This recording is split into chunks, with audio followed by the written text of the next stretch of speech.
Ya, salam sejahtera bagi kita semua. Perkenalkan, nama saya Rivaldo Primas Tepian, NIM 18A10135. Tujuan dari video ini ialah sebagai pemenuhan syarat ujian akhir semester SPA 4 Bangunan Low Rise bertema pasar UMKM. Kita awali dari problem seeking, di mana pada proyek kali ini memiliki isu pembangunan pasar digagas dengan maksud merespon permasalahan menahun dari pasar tradisional di Indonesia yang dicitrakan sebagai suatu tempat yang kumuh, kotor, becek, tidak terawat, dan mempunyai tingkat kualitas hunian yang sangat rendah.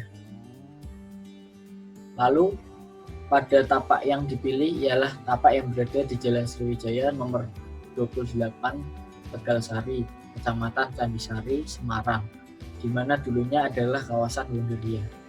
Jalan Sriwijaya ini termasuk dalam kategori jalan lokal sekunder dan memiliki GSB 23 meter. Lalu, menurut RT RW RTPL, wilayah ini merupakan kawasan permukiman, perkantoran, dan perdagangan. Luas tapak sendiri yang digunakan ialah 1.500 meter persegi dari total luas tapak, yakni 23.000 meter persegi. Komoditas di sekitar wilayah ini antara lain adalah bahan batik, barang antik, brand lokal, dan tanaman bunga. Pada proyek kali ini, tanaman bunga menjadi komoditas utama dan sisanya menjadi komoditas penunjang. Lalu kita masuk ke problem solving. Yang pertama adalah form finding, di mana merespon bentuk tapak yang ada. Bentuk bangunan berasal dari dua balok yang saling berpotongan dan membentuk sebuah modul yang disusun menjadi bentuk 4 lantai dengan memikirkan konsep ruang yang modular. Lalu selanjutnya ini adalah volumetric diagram, di mana tentang zoning ruangan yang ada, pembagian area toko, kios, los, hingga ruang servis lainnya. Selanjutnya konsep sirkulasi dan aksesibilitas antar lantai yang menghasilkan void pada bangunan. Lalu analisis terhadap akses bangunan di area tapak, antara lain akses pengunjung, akses disabilitas, akses loading barang, dan akses keluar masuk area tapak. Lalu analisis konsep akses di dalam bangunan ialah merata, memutar, dan menyeluruh, di mana memiliki arti setiap pedagang yang ada di dalam pasar memiliki kesempatan yang sama dalam mendapatkan perhatian dari para pengunjung. Lalu ini adalah analisis kontur, di mana menggunakan prinsip cut and fill dalam membuat basement. Lalu menggunakan modul bangunan yakni 6x6 meter yang diadaptasi dari luasan toko, kios, los, dan sebagainya yang ada.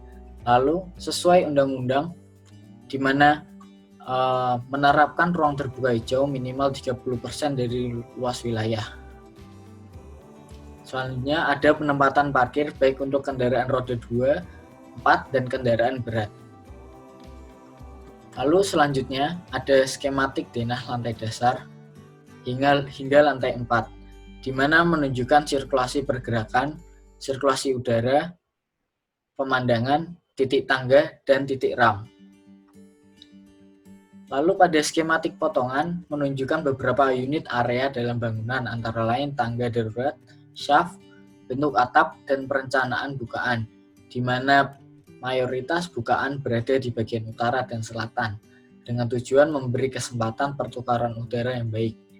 Selain itu, pada potongan skematik ini juga menunjukkan pembagian fungsi ruang pada tiap lantai yang ada. Dan ini adalah sketsa aksonometri dari bangunan yang sedang direncanakan. Lalu selanjutnya kita masuk ke dalam fase akhir, yakni desain. Berikut merupakan gambar set plan di mana terlihat area sekitar dan area ruang terbuka hijau di dalam tapak itu sendiri. Lalu denah lantai 1 terdiri dari toko, kios, dan los, dan ruang servis lainnya seperti ruang kesehatan, gudang, staf, dan lain-lain. Lalu lantai 2 hingga 4 relatif mirip, di mana di setiap lantai terdapat area parkirnya sendiri, sehingga tidak perlu khawatir bagi pengunjung yang ingin langsung menuju ke area atau lantai bangunan yang diinginkan. Atau dengan kata lain, tidak perlu repot menaiki tangga dari lantai dasar. Selain itu, juga hal ini sangat menguntungkan bagi kaum disabilitas dan manula yang hendak berkunjung. Di sisi lain tetap ada area parkir di basement dengan kapasitas 10 kendaraan roda 4. Lalu pada gambar tampak, dapat terlihat konsep desain yang diambil ialah semi klasik, di mana hal ini dapat dilihat dari warna material yang monolit, yakni bahan utama beton, bata, dan kayu, desain pilar-pilar jenis iodik yang tinggi, dan desain bukaan jendela yang menjadi ciri khas bangunan semi klasik, di mana ketiga hal ini dipadukan dengan desain atap yang menganalogikan cangkang kerang dengan kemiringan 15 hingga 20 derajat. Lalu, pada gambar potongan sendiri, kita dapat mengamati sirkulasi udara dinding bernafas berupa sekat-sekat kayu pada lantai 2 hingga 4 dan jalur sirkulasi manusia dalam bangunan.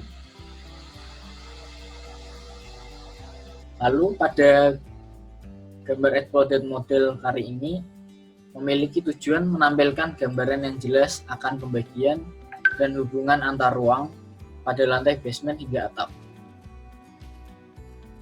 Dan ini merupakan gambar axonometry section, di mana pada gambar ini kita bisa melihat void di dalam bangunan, ketinggian plafon, dan level lantai yang beragam. Dan yang terakhir merupakan produk 3D rendering pada kondisi pagi dan pada kondisi sore hari. Terima kasih atas waktunya. God bless us.